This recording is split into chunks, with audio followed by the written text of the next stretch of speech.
Acts 2:37. Now when they heard this, they were pricked in their heart, and said unto Peter and to the rest of the apostles, Men and brethren, what shall we do?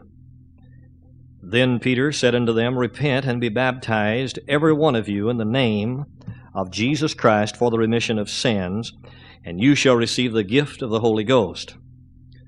For the promise is unto you and to your children and to all that are afar off, even as many as the Lord our God shall call. And with many other words did he testify and exhort, saying, Save yourselves from this untoward generation.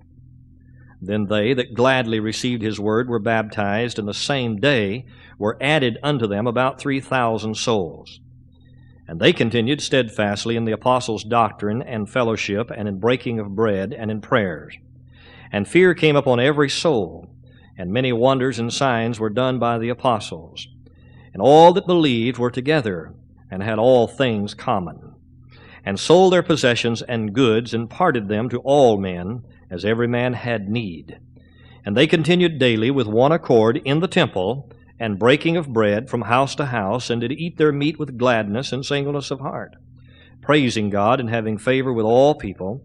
And the Lord added to the church daily such as should be saved. Now, there is, I feel, in every part of life, there is the ideal, and there is the actual. The ideal should be I believe, should be our goal, and our direction should be our ambition. At the same time, the ideal has to be recognized. The ideal marriage does not exist. It only exists in your dreams. The actual is exactly what you're sitting next to.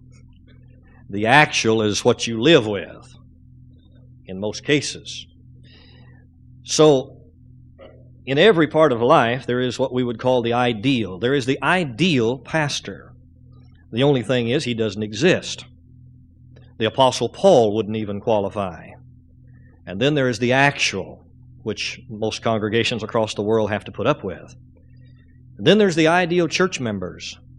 They must exist somewhere, but nobody knows where. I guess they're like the Martin Sears talked about. They're that crowd that are here in spirit only. But there is the ideal. There's the ideal Christian, although I've never met him or her. I don't deal with ideal Christians. I deal with real Christians. The thing about Brother Hiles said about fantasy is that fantasy has no negatives. Fantasy is always positive. I remember when I was going to Bible college, and even before I went to college, I used to work at Boeing, and I would be working there, and in my mind, I was preaching to thousands of people. That's the ideal. And I'd give an invitation, and hundreds would come forward. And they would give thousands in the offering plate. And we built beautiful buildings. That's wonderful. There were no negatives in my fancies or in my ideals. But in the reality, it certainly is not like that. And we have to deal with reality. The only problem is, many times, we don't know what reality is. Or we don't know what brings about the circumstances that exist. You hear much about motivation. If you could write a book on how to successfully motivate people, you would be one of the richest people in the world, because motivation is what every organization is looking for. How do we motivate our employees to produce more? How do we motivate our students to study more? Someone was telling me, a father, Roger Holmberg, just told me the other day that his boy Jonathan, I hope I'm not telling anything I shouldn't tell. I don't think I am. He was proud of it, and he was telling me, but his boy Jonathan was failing below average grades through most of the school year. And then he said, I made a promise to that boy that I would do something for him if he had his grades at such a level by such and such a time. And he said that boy started pulling a straight B average, where before it was below a C. He said, the boy's not dumb, is he? I said, no, Dad, he's not dumb. Most kids aren't dumb. They're just unmotivated. And we're always looking for ways to motivate people. Years ago, we used to talk to the tune of a hickory stick. Remember that? And that was the motivation. But the idea is, the perplexity in our life is, how can I motivate my kids? How can I motivate my students? How can I motivate myself? How can I motivate my congregation? How can I motivate my workers as a Sunday school teacher or as a bus director? How can I motivate people? I'm not sure I know the simple answer to that. I don't believe there is a simple answer. For the simple reason that what motivates an individual today will not motivate that same person tomorrow. So we're always looking for something. You know for a fact what motivated you at 17 doesn't motivate you now. As a matter of fact, some of you are still praying for lightning to strike you so you'll move. Right? I mean, we find that what was motivational a year ago is not motivational today. And what was motivational 10 years ago is a yawn now. So we're always changing. Everything is changing. Everything except God. Thank God He never changes. All around me, change and decay. The Bible says, I see, or the songwriter said, I see, O thou that changest not, abide with me. Now, I've lived at Open Door Baptist Church long enough to watch it go through various phases. I understand some of those. I guess I understand most of them. And I understand one that Open Door Baptist Church is in at this time. And I want to spend some time this evening talking to you about what is happening so that you'll understand. You've heard me tell the story about the fellow that went to the doctor and his leg was bothering him. He said, Doc, I have a pain in the back of my leg. My foot is cold. My toes tingle. He said, there's something wrong with my leg. The doctor began to check him, set him up there on the table and took that little Indian hammer and hit him on the knee, and the knee wouldn't respond. And he kept checking around, and he said, there's really nothing wrong with your leg. There's nothing wrong with your foot. There's nothing wrong with your toes. The problem is you have a nerve pinched in your back. And if we can adjust that vertebrae and get the pressure off of that nerve, your foot and your leg will be okay. So many times when we look at a symptom, we try to deal with that symptom, and we're not getting to the root of the problem. We're putting Band-Aids on cancer, or we're simply fanning people who have high fevers when we need to find out where the problem is. Now, sometimes we do a lot of guesswork. Mrs. Jacobs is, and well, I could use Pat Barron as an example also. Pat has been sick for some time, and the perplexity from the doctors has been to try to find out what is wrong. Now, usually if a doctor can find out what is wrong, they can prescribe a remedy, can't they? So what we want to do tonight is, from my perspective, I want to talk to you about what I think went wrong. And then I want to talk to you about what I think is the remedy. And then I want to talk to you what I think about will be the result of the remedy. Okay? First of all, Open Door Baptist Church was started 17 years ago. It started, maybe we could hit part of these lights here if we can. Nobody in there? All right. 17 years ago, when I came here, I interviewed a young college student came to see me today, and as a matter of fact, as a result of his interview, I decided to do this message. So I didn't know yesterday this was what I was going to talk about tonight. But today, a fellow who's writing a college paper came to see me. He's going to a Bible college, and he asked me some questions. And as he asked me questions about this ministry, how it started and the progression and what would you do differently and what are you doing, I began to answer those questions, and I thought, I think it would be good if I could just go back and share some of those things with our people at Open Door Baptist Church so they will understand where we came from, how we got here, and then what we can do to go from here to there. So that's what I want to do tonight. So 17 years ago, I came to Open Door Baptist Church with no sense, no direction, just a lot of vision and fire and zeal. And you can do more with vision and fire and zeal. You can do more with it than you can with all of the statistics and particulars if you don't have it. Okay? I mean, a fellow with enthusiasm and vision and zeal and determination will get far more done. But the problem is, it will eventually come into problems. Now, as you notice, number one, when I came here, I had goals and ambitions, and I wrote those down even when I worked at Pontiac Motors. I wrote down goals for 5 and 10 years. Many of those goals I have seen realized. Some of them I have not. As I look back over, I can think of some reasons why not. For some, I can't give answers for all of them. But the very first thing that when I came here, we had no written purpose for growth. There was nothing written down. I said purpose. You notice the word purpose? That's the word you want to underline. Now, I had visions of growth, and I had aspirations and ambitions of growth, and so to do that, I went out and bought buses. As a matter of fact, you got saved in 69, and I think we probably had a bus in 69, didn't we, the first year we were here? So we bought buses the very first year. The first year in our attendance, the first anniversary, we had 150 people in Sunday school. 150 on our first anniversary. The only thing is we had 149 kids and 1 adult. Now, I'm not opposed to that. I'm just simply saying that that is about as unhealthy as you can get.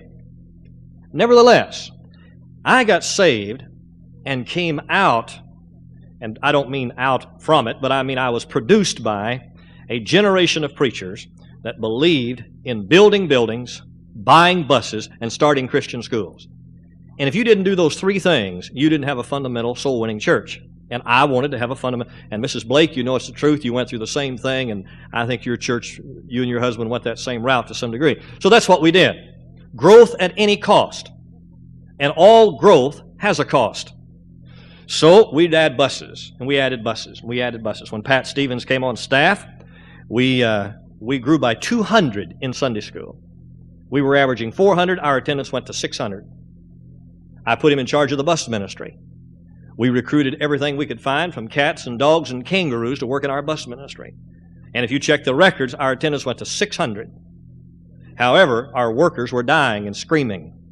You look down in Doug Welland's and his wife's class, and it was not uncommon for them to have 70 4- and 5-year-olds in their class. 70. And sometimes more than that. Now, you cannot maintain your sanity in a classroom with 70 kids for long. And you won't. Matter of fact, I'm surprised that Doug and Gail Welland are even speaking to us and are coming to this church. But they have not complained. They have stayed with it.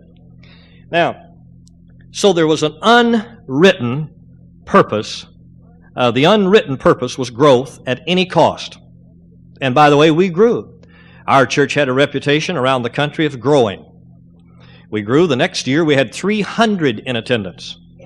On our second anniversary, we had 300. We had 295 kids and 5 adults.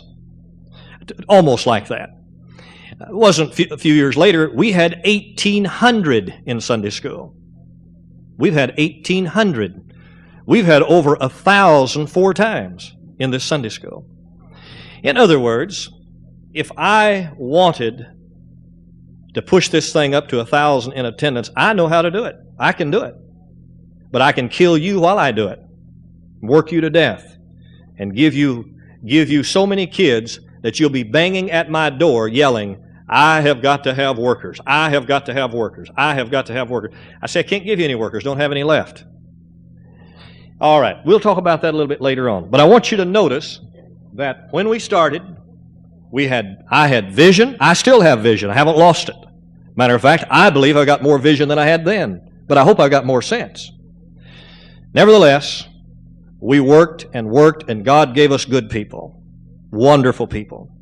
And these people had the same vision I had. Most of them I led to Christ. Jerry and Kathy Lundquist, Dan and Margaret Wells, Don Eckert. I led these people to Christ. And so they became a replica to some degree of their pastor as far as outreach. I led Pat Stevens and Sherry to Christ, and led the Head family to Christ. And most of the Backrams got saved here. So they were direct products of Pastor Blue. They were all new Christians. They had the same vision. Whatever I instilled in them, they had the same vision. You understand? They didn't know anything else. They hadn't been contaminated yet. And so we all worked this way. However, there was none of this. There was still no stated purpose nor goals. Nothing ever said, nothing ever written, nothing ever in a hard copy. It was just, let's get more kids, let's start more bus routes, let's get more. You understand? I'm not saying that's wrong, I'm just simply saying if it's not handled right, it turns into a real problem. It's like, it's like your objective in life is to have kids. Now, if you're going to have kids all your life, you had better make some plans to take care of them. You'd better get you some nurseries, and you better get you a job so you can feed them and do some things. So, we had no purpose, no written purpose for growth, no stated purpose or goals. And as a result of that, as a result of this growth, the next thing that happened is ministries naturally would spawn. In other words, when we met at Cedar Valley Grange, we had 3 Sunday school classes. There was a Sunday school class from the first grade to the 6th grade. Then there was a Sunday school class from the 7th grade to the adults. And then there was a nursery, which my wife took care of in the ladies' bathroom. So there were 3 groups. And that's the way it was at the Cedar Valley Grange. Then we were able to move to the, that's the way it was at, not the Grange, but at the community club. I think that's when you folks started coming, either the community club or the school. And I think you were probably with us in our first anniversary because her mother used to teach Sunday school. Mrs. Grip used to teach Sunday school back in those days that I'm talking about. And then we moved to the Cedar Valley Grange. We added more buses. We were averaging now close to 300. We're not even 3 years old. So we have over 250 kids coming in, and we have about 40 adults, something like that. So somebody says, we've got to start a junior church to take care of these kids. So I said, let's start one. And about this time, the Penningtons joined our church. They've been with us about 15 years. And so Harley, I gave Harley the junior church, and a ministry was spawned there. Then, however, because there was no stated purpose for Open Door Baptist Church, no understood direction, this ministry is off over here spinning by itself. You understand? It is working by itself. Now, as people are brought into the Open Door Baptist Church, since we're overworked, we have to plug these people in to take care of these ministries. We've got these buses that we must take care of. We've got to have mechanics. We've got to have drivers. We've got to have captains. We've got to have junior church workers. But also we have to have Sunday school teachers. Now what happened is a situation was created because of a large influx of children. The need is so desperate for workers that you put workers in positions who do not meet qualifications. You can't worry about qualifications, you have to worry about bodies. And so these folks were brought in and put into positions. And various ministries began to develop. None of these ministries, listen to me, none of these ministries ever had a purpose statement. None of these ministries ever had a job description. None of these ministries ever had a written procedure. None of these ministries ever had evaluation. None of these ministries ever had a reporting system. Why? because there was nothing to report on, because we weren't going anywhere. You understand? We had no stated purpose. We had no direction. So everything that spawned out here lived by itself. It didn't have to be connected to the rest of the organization because the rest of the organization wasn't going anywhere. If someone would have said, "Where are you going?" I would have said, "What do you mean, where are we going? It's not where are we going, it's what are we doing?" I couldn't have answered the question, "Where are we going?" I could have only said, "What are we doing?" You understand that? And if I ask many of you tonight, as far as your ministry for Christ is concerned, where are you going? You couldn't answer the question. I could embarrass every one of you. I could say, as far as your ministry for Christ, where are you going? I'll bet you 90% of you couldn't give me an answer. You could answer, "What are you doing?" but you couldn't answer, "Where are you going?" If you would have asked me that question, I could not have answered you either, because we weren't going anywhere. Now, if you're not going anywhere, then these ministries out here by themselves can do anything, because they don't have to contribute to where this is going, because this isn't going anywhere. You understand that? All right. Now, I'm not blaming anybody. I'm blaming me, because I feel, and I told this young preacher today, I said, the very first thing you need to do if you're thinking about starting a church is write down a purpose statement as to why your church exists and what you're going to do. Then make every program support what you're going to do. And if it won't support it, eliminate it. No ministry should exist for the sake of a ministry. Do you think Boeing Airplane Company, if they do, they have them for tax write-offs. That's the only reason. But it's still a purpose, isn't it? All right. All right. So, what happened then is we had the unwritten purpose was growth at any cost, and it did cost. There were no stated purposes or goals ever. Ministries spawned on their own, yet not connected to any organizational purpose, for none existed. And thus people knew what they were doing, but not why they were doing it.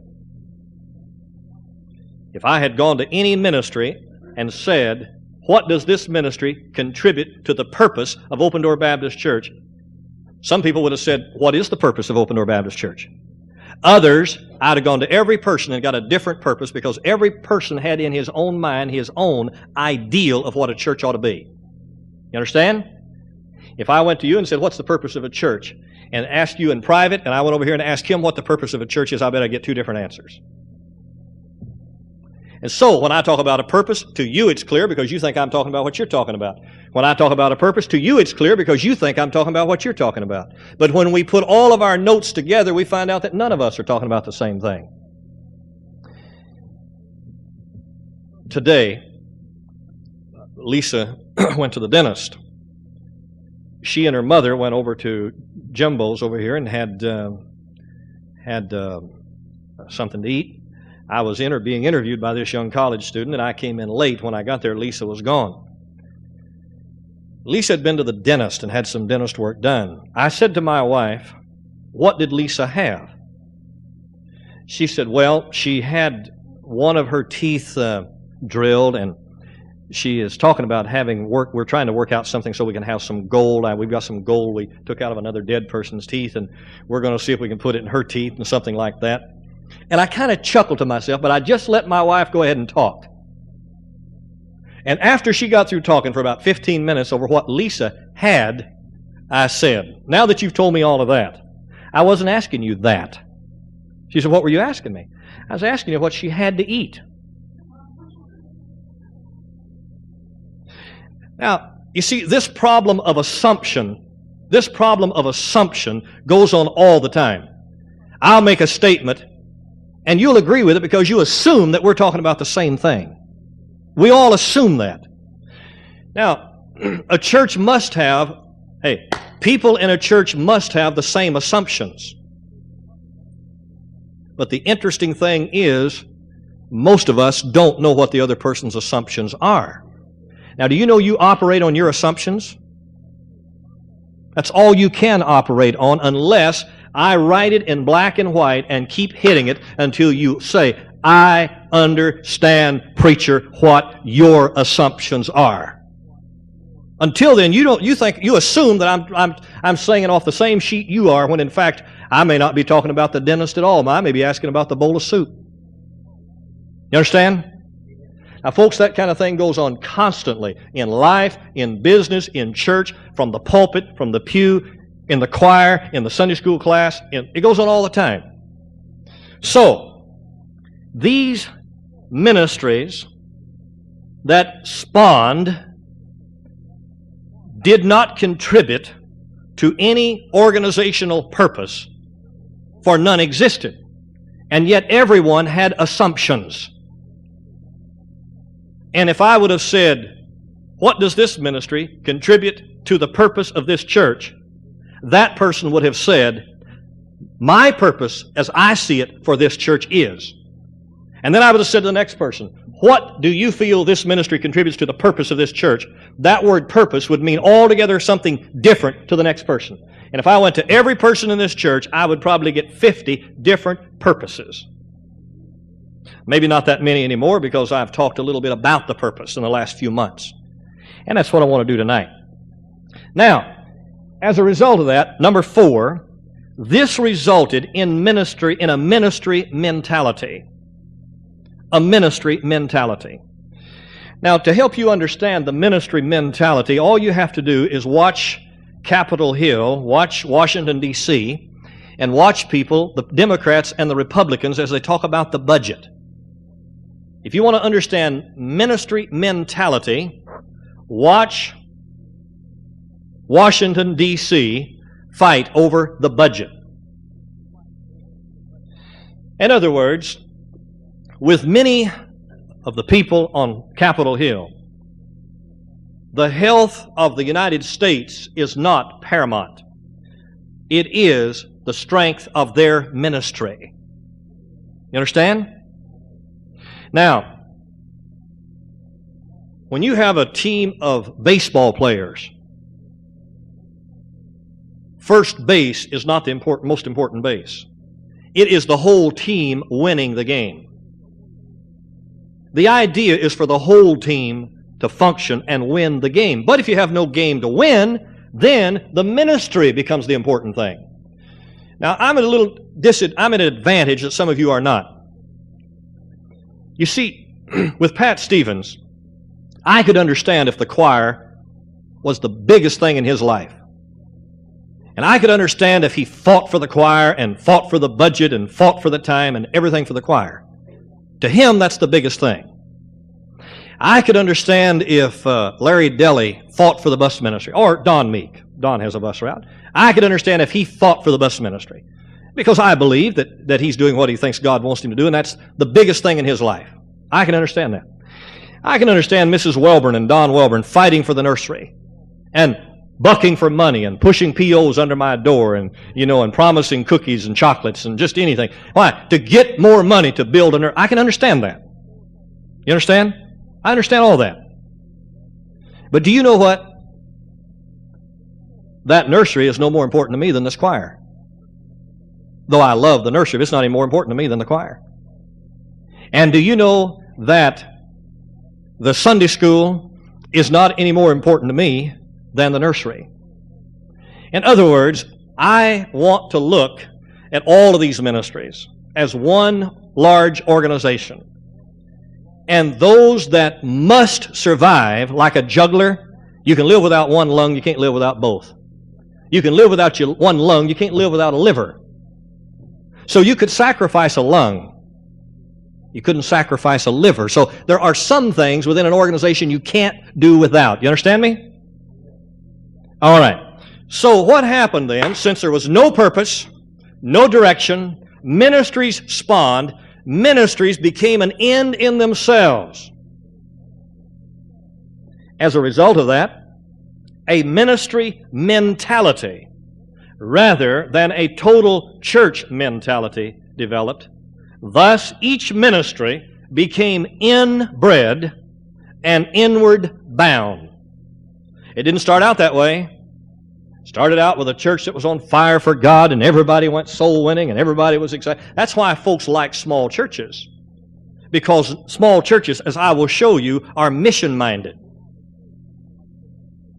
That's why if we leave churches, unless we just want to get lost, we will normally go to a smaller church because it's mission-minded again.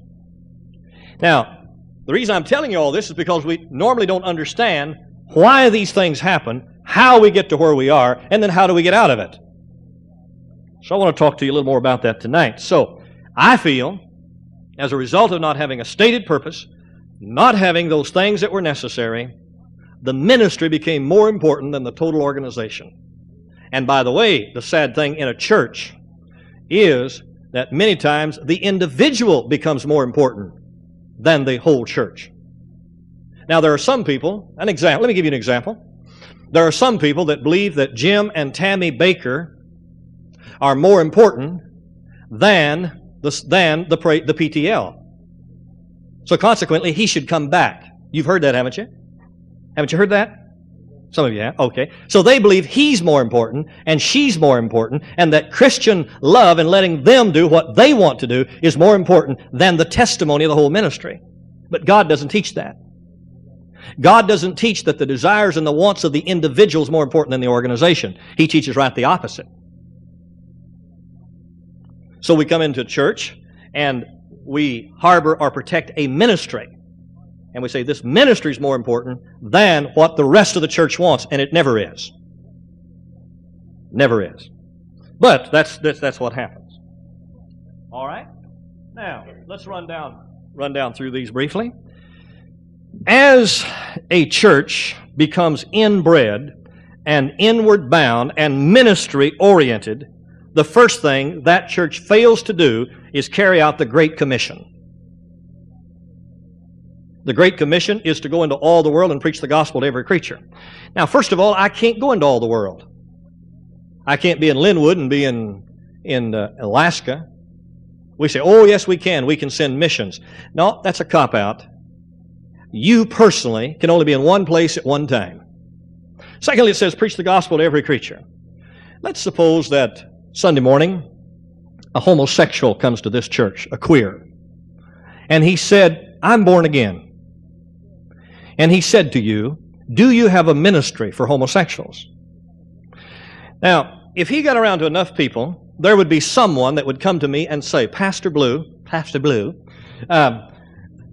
somebody would come to me and say, Pastor Blue,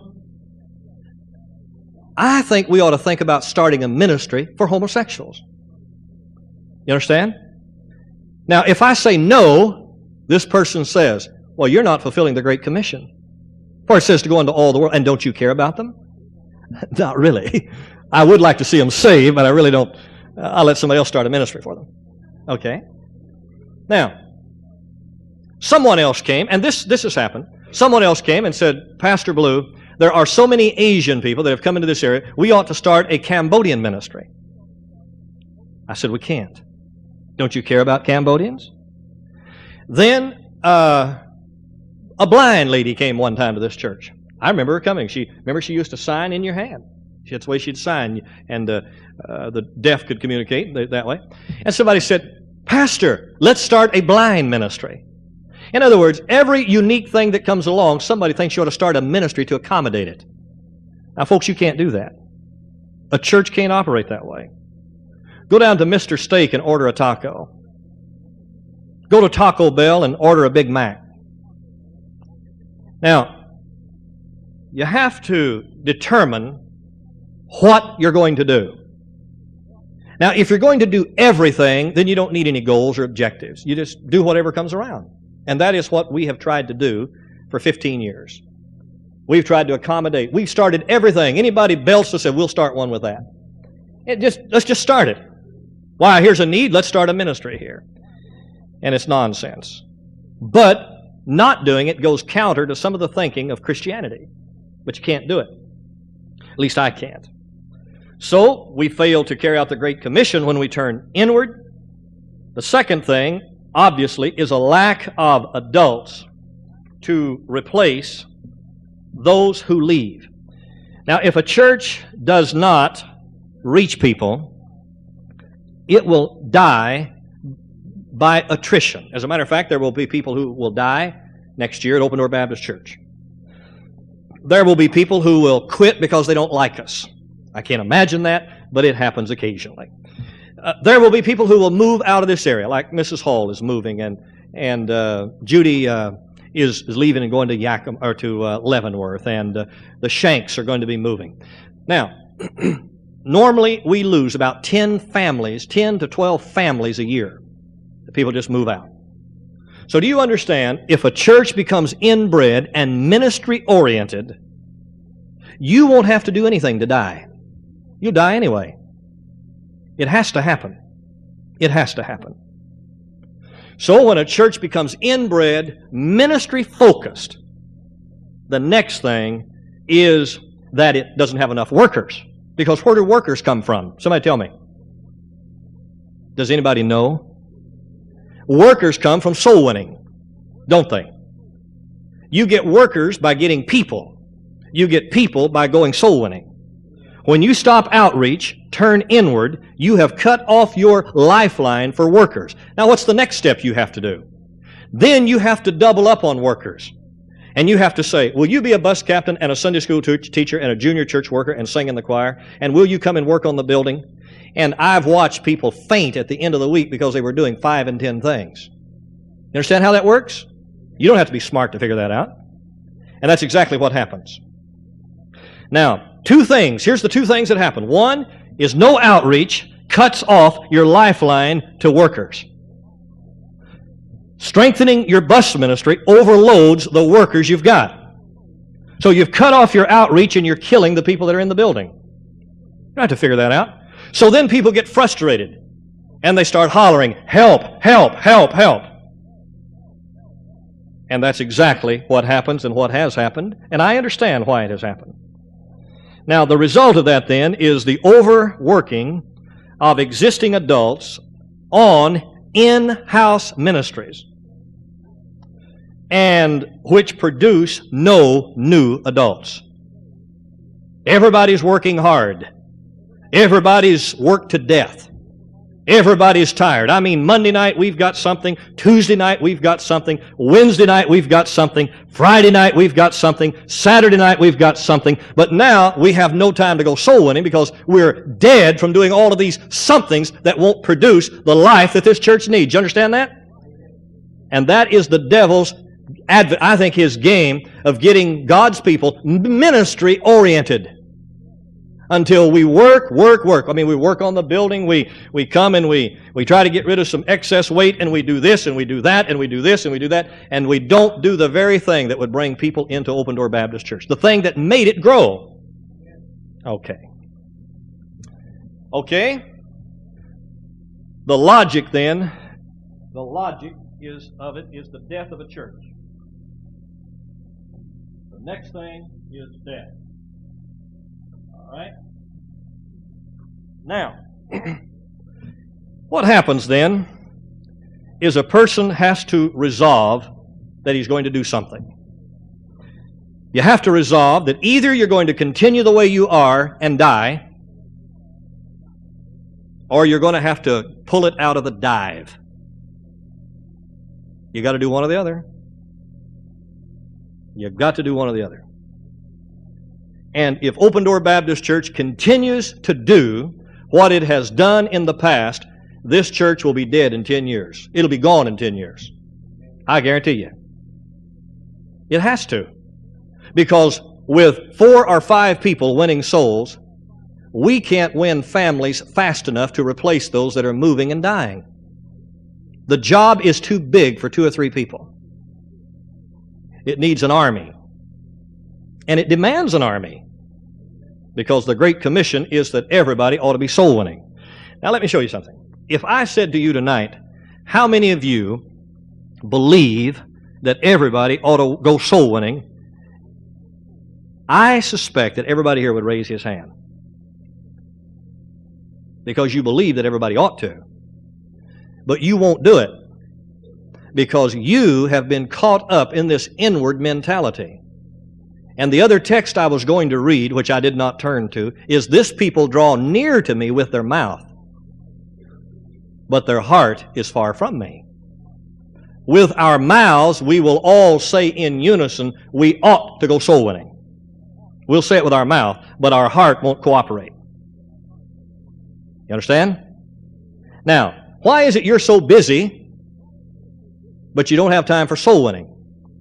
It proves the very thing that I've been trying to say tonight. A church moves from being a mission-oriented to being program-oriented. And so do people. And that is what has happened. Now, so the very first thing then, to pull this thing out of the dive, is a person has to establish an objective or a purpose statement. And that purpose statement has to be stated so that people can understand it and will hopefully agree with it. Now, last year, a year ago, we put together a planning group, and we developed a purpose statement for the Open Door Baptist Church, which we have attempted to some degree to share with you, and I want to state it again. Open Door Baptist Church exists to bring families from spiritual infancy to spiritual maturity. Bringing them implies either reaching lost people, winning them to Christ, getting them baptized, getting them in this church, helping them grow, and then getting them involved in serving Christ. It also implies reaching people who are already saved, getting them in this church, getting them involved, and getting them serving Christ. You understand that? So, to bring families from spiritual infancy to spiritual maturity. Now, after that statement is understood, then you have to evaluate every ministry that now exists in the light of that purpose statement. And so you sit down with every existing ministry that's been allowed to develop over the years, and you look at that ministry and you evaluate it, and you talk to the person in charge of it in the light of the purpose statement and say, now, does this ministry contribute to this purpose statement? Prove it does. Well, I think. We don't care what you think. Prove that it does. Well, I can't prove it because we haven't kept any records. I understand. Okay, so what we're going to do for the next 3 to 6 months is we're going to keep records. And then at the end of 3 to 6 months, we'll look at those records and see if this ministry is contributing to that purpose statement. If it does, wonderful. If it can and it isn't, we'll make it do it. If it cannot and will not, we will eliminate it. Now, every business organization in the world will operate that way. I mean, you run your house that way. You're foolish if you don't. I mean, you're foolish if you walk around and leave all the faucets running and turn the lights on and turn on all the heat and leave. It's foolish. When you leave, you turn all those things off because they aren't contributing. They're consuming. And so, when ministries are not contributing, they're consuming money and man-hours and manpower. So, you evaluate each ministry against the purpose statement, and then you correct or you eliminate. Thirdly, then you set goals to reach this purpose statement of reaching families. You set goals to reach this purpose. You got a purpose out here. Prior to 5 years ago, we never had a purpose. Prior to 2 years ago, we never had a purpose. Prior to 2 years ago, everybody did, like they did in the last book of Judges, that which was right in his own eyes. Because there was no purpose statement. All of a sudden, we have a purpose statement. All of a sudden, we've got a target out there that we want to aim at. All of a sudden, we've got a beacon, and we say, let's go that way. But now we say to people, how are we going to get there? Well, we have to set some goals to get there. But now, goals are nothing but ink on paper until you develop active programs that will carry you. And by the way, folks, a program is nothing but a vehicle. That's all it is. And by the way, it's not a vehicle that you just ride around and drive around the block in or ride around in the parking lot. When I was a kid in Wenatchee, we used to say, let's go cruise the avenue. And, we had lowering blocks on our cars, and twin pipes. And boy, the guy that had the loudest pipes and the lowest car and the fanciest hubcaps, and we would just cruise the avenue back and forth, burn up a tank of gas. Where are you going? Nobody. Nowhere. Just cruising.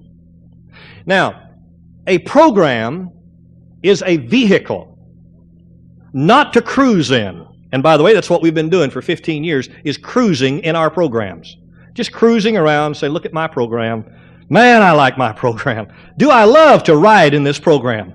Could you increase some money in the budget for my program while I cruise? And then if we try to say, hey, let's straighten your buggy out and let's take some people toward that objective. We say, oh no, I don't want to go that way. I just want to cruise. And we say, we're not going to cruise anymore. So programs are vehicles to take you to an objective, and if they're just to cruise in, they ought to be eliminated. The next thing that has to happen when we say we're going to take this buggy and point it in that direction, and we've got goals. For instance, last summer I drove to Lynchburg, Virginia. Before we left, I got a big atlas. I took a felt tip marker, one of those highlighters, and I started at Seattle, and I went with a highlighter over the roads, went over to Spokane, went down to Yellowstone, went over to the Black Hills, got back on the freeway, headed over to Sioux City, Iowa, went down the river to Council Bluff, Iowa. From Council Bluffs, I went down to Springfield, Missouri. From Springfield, Missouri, I headed straight east and went across to Lynchburg, Virginia. And I had covered every bit of that with a highlighter pen before I ever left here. Then I looked at the mileage between the cities. And I said, I can drive this far in so many hours. Now, every time I got to a city, I had passed a milepost. And I knew exactly, and I passed it. That was a milepost every time I passed a city. Now, I could look at my watch and say, hey, we're right on time. I knew how many days. I knew when I had to get back to Seattle. I had it on my calendar, be back to preach Sunday. And then I went back across down through Louisiana, went through Pensacola, Florida, preached there in Pensacola, and went down across Louisiana and over into Santa Fe, Texas. Stayed overnight in Santa Fe, turned up and went up to Carlsbad Caverns, had it planned to go to Carlsbad Caverns, went on up to Albuquerque to the Blake's place, had it planned to stay there and preach Sunday, all day Sunday. That night after church, we left and headed across through Flagstaff and on over across the desert, through Needles, California, and over to Los Angeles. Stayed and preached for Chip Williams in Los Angeles and Long Beach. And then I came up 101 and got right back here to Seattle. Now, I had every bit of that charted out before I ever left here. And I also had a date by every city where I was going to spend some time. Now, by writing down a road map and by writing dates, I gave myself something to measure myself by. Now, however, there was a state trooper in South Dakota who had some policies. And when I was cruising along at 70 miles an hour, he turned around. He was over on a divided highway, and he turned around and came across the median and came back and chased me down and stopped me. And he said, where are you going? And I said, I am going to Lynchburg, Virginia. He said, are you going to get there today? I said, no, I don't have to be there today. Well, he said, Mr. Blue, our speed limit in South Dakota is 55 miles an hour. Now, I could have said, I don't care about your stinking policy of speed limit. I'm a Christian and I serve God. And I'm under grace. And he'd have locked me up. However, he said this, we are tolerant and lenient. If you'll keep it under 60, you won't be bothered. So I put it on 59 and 9/10 and cruised on across South Dakota. You say, what are you getting at, preacher? I'm saying I had a route to go to get to my purpose. I had stops along the way. We called them milestones to check my progress. There were policies that said, you can't go this fast. You are going to go this fast. So I found that when I tried to get to where I wanted to go, there were detours. As a matter of fact, when I went all the way down into Yellowstone, I had planned to go straight across Yellowstone Park and on through the Black Hills and come out at Mount Rushmore. However, when I got there, I found out the roads were closed. I had to turn around and drive all the way back up about 2 hours to get back to the freeway. So I found that there were policies and restrictions and milestones and timetables and calendars. And that's exactly what you have to do when you've got an objective and you've got a program, a car that's going to take you there. Then you have to say, how fast are we going to drive? What cities are we going through? Who's going to be able to drive? Those are called policies. Those are called procedures. Those are called job descriptions. Those are called evaluations. Do you understand? Don't fight against those things. You have them every day in your life. You've got them everywhere. As a matter of fact, you've got them in your family with your kids. You say, you're not going to stand on the coffee table. Well, why, Dad? Because we don't stand. You mean it's a policy? It's not written, but it's still a policy, isn't it? All policies are not written, but they're there. Everybody in this room's got policies. You've got them. You let the kids jump on the bed? You let them sleep and eat ice cream cones? You let them jump up and down on the coffee table? You let them throw rocks against the windows? Of course you don't. Then you have some policies. You just haven't written them. Now, when you write them, everybody understands them. You know what causes confusion in a family? When today Dad's got one policy for this disobedience, and the next day he's got a different policy for the same disobedience. That's what frustrates people, and that's what frustrates kids. Military doesn't do that. Okay, isn't this wonderful? I love it myself, because I think there's some light at the end of the tunnel. It's not a train. All right, G. What's the next step? You recruit. Now listen. You recruit and you train workers, new workers, who are sympathetic with your purpose.